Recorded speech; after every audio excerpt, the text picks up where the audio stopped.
বুধবার বিজেপির ডাকা 12 ঘন্টা বাংলা বন্ধে দুর্গাপুর স্টেশনে মিছিল করে বিজেপি। এই মিছিলের নেতৃত্ব দিচ্ছিলেন বিজেপি জেলা সহসভাপতি চন্দ্রশেখর বন্দ্যোপাধ্যায় ও জেলা সম্পাদক অভিজিৎ দত্ত। হঠাৎই দুর্গাপুর স্টেশনের দক্ষিণবঙ্গ রাষ্ট্রীয় পরিবহন সংস্থার টিকিট কাউন্টারে ভাঙচুর চালায় বিজেপি কর্মী সমর্থকরা।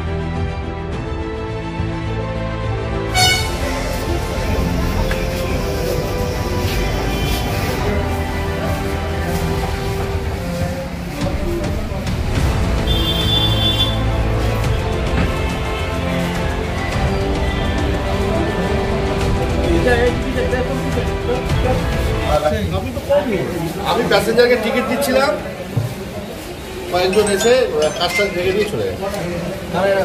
কোনো ঝান্ডা ছিল তাদের হাতে? হ্যাঁ। কোন পার্টি? বিজেপি। আপনাদের কারো লেগেছে নাকি? আপনার কারো আহত হয়েছে?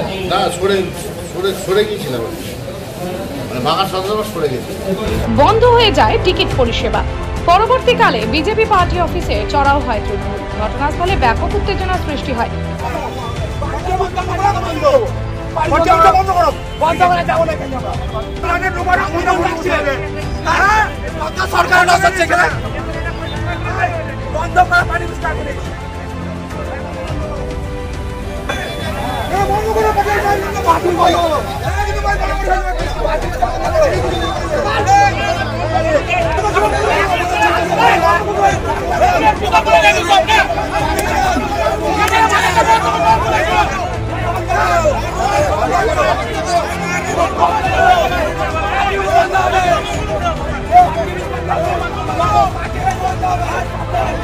বিজেপি জেলা সহ সভাপতি চন্দ্রশেখর বন্দ্যোপাধ্যায় যদিও সমস্ত অভিযোগ অস্বীকার করে বলেন, যারা এই ঘটনা ঘটিয়েছেন তারা যদি তাদের দলের লোক হন তাহলে আইনের মতোই ব্যবস্থা নেবে।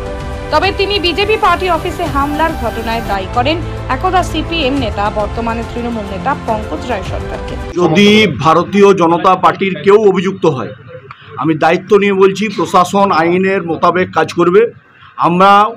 আমরা কোর্টকে সম্মান করি, ল অ্যাবাউট পিপুল। আমরা আইনগতভাবেই সেটার মোকাবিলা করব। এর দায়িত্ব তৃণমূল কংগ্রেসকে অর্পণ করা হয়নি।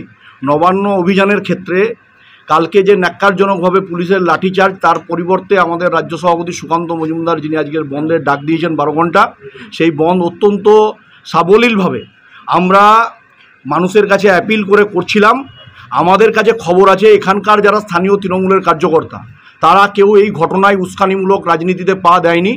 পঙ্কজ রায় সরকার সদ্য সিপিএম থেকে যিনি তৃণমূলে যোগ দিয়েছেন, তিনি প্রভোগ করে এই ঘটনা ঘটিয়েছেন, কারণ তাকে এখন বুকে জামা পরে ঘুরতে হচ্ছে আমি তৃণমূল। তিনি প্রভোগ করে পার্টি অফিসে ঢোকার চেষ্টা করেন। আমাদের যারা সিনিয়র নেতৃত্ব আছে, কল্যাণ দুবে, অভিজিৎ দত্ত থেকে শুরু করে মণ্ডল প্রেসিডেন্ট, সকলে মিলে শান্ত মাথায় সেই পরিস্থিতিটাকে ট্যাকেল করেছে। এবং এই পরিস্থিতির যে ন্যাক্কারজনক পরিস্থিতি তৈরি করলো, এই রাজনীতি কখনো 30 নম্বর ওয়ার্ডে হয়নি। এটা পঙ্কজ রায় সরকার পার্টি অফিসে ঢুকে সিপিএমের কায়দায়, সিপিএমের যে হারমাদি কালচার, সেই হারমাদি কালচারকে পঙ্কজ রায় সরকার পরিত্যাগ করতে পারেননি। ওনার রক্তে এখনও সিপিএম আর মনে তৃণমূল বাসনা নিয়ে ঘুরছেন। ওনার এই বাসনা পরিপূর্ণ হবে না। আমরা রাজনৈতিকভাবেই পঙ্কজ রায় সরকারকে মোকাবিলা করবো আগামী। সক্রিয়ভাবে উপস্থিত থেকে এই ঘটনা ঘটিয়েছে, এর জন্য উনি সম্পূর্ণভাবে দায়ী, আর এর খেসারত ওনাকে দিতেই হবে। তৃণমূল ব্লক সভাপতি ভীমসেন মণ্ডল বলেন, বিজেপি এসবিএসটিসি টিকিট কাউন্টার ভাঙচুর করেছে, তাদের অবিলম্বে গ্রেপ্তারের দাবিতে তারা এসেছিলেন বিজেপির পার্টি অফিসে। কারণ হচ্ছে যারা এসবিএসটিসির বাস ভাঙচুর করেছে তাদেরকে পুলিশ যাতে অবিলম্বে গ্রেপ্তার করে, তার দাবি নিয়ে আমরা এখানে এসেছিলাম। বিজেপি আজকে এসবিএসটিসি সরকারি বাস ভাঙচুর করেছে এবং এই পার্টি অফিসের ভেতরে গুন্ডা হারমাদদেরকে বসিয়ে রেখেছে। আমরা এই হারমাদদের কোনো কাজ মানছি না, মানব না।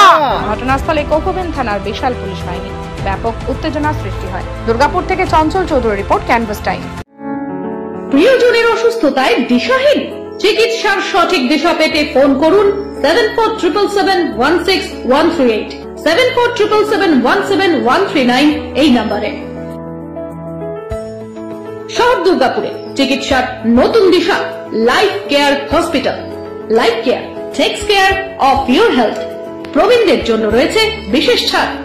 স্বাস্থ্য সাথী সহ সমস্ত মেডিক্লেম ইন্স্যুরেন্সের চট জলদি সমাধান। অভিজ্ঞ চিকিৎসক মন্ডলীর দ্বারা সঠিক রোগের নির্ধারণ ও চিকিৎসা। সিটি সেন্টারে ডক্টরস কলোনির পাশেই বর্তমানে শহরের চিকিৎসার অন্যতম epicentre life care hospital, passion for care and cure. সহজেই স্বাস্থ্যসাথী কার্ডের মাধ্যমে সুচিকিৎসার একমাত্র প্রতিষ্ঠান citizen hospital, Bidhannagar, Durgapur. Helpline number 9800897855। অ্যাপয়েন্টমেন্টের জন্য ফোন করুন 7477783932 কিংবা 9933475697 এই নম্বরে।